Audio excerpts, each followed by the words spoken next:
বিশেষজ্ঞরা বলছেন ৭ মাত্রার ভূমিকম্প হলে ক্ষতিগ্রস্ত হবে রাজধানীর অর্ধেক ভবন। এমন পরিস্থিতি মোকাবেলার ২০ ভাগ সক্ষমতাও নেই বাংলাদেশের, বলছেন বিশেষজ্ঞরা। শুক্রবার সকালে ভয়াবহ ভূমিকম্পে কেঁপে ওঠে দেশ। রিক্টার স্কেলে যার মাত্রা ৫.৭। এই ভূমিকম্পে হেলে গেছে বহু ভবন, হয়েছে ক্ষতিগ্রস্ত, ঘটেছে প্রাণহানির ঘটনাও।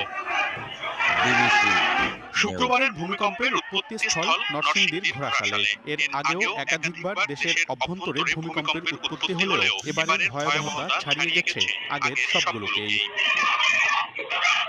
কিন্তু আরো ভয়াবহ খবর হলো দেশের অভ্যন্তরেই রিক্টার স্কেল ৯ মাত্রা পর্যন্ত ভূমিকম্প হবার আশঙ্কা রয়েছে। বিশেষজ্ঞরা বলছেন দেশের অভ্যন্তরে থাকা ৩ টেকটনিক প্লেটে সঞ্চিত আছে এর থেকেও বেশি শক্তি। এই যে আটকে থাকা, এটাকে বলে লক জোন। এই লক জোন থাকার কারণে এটা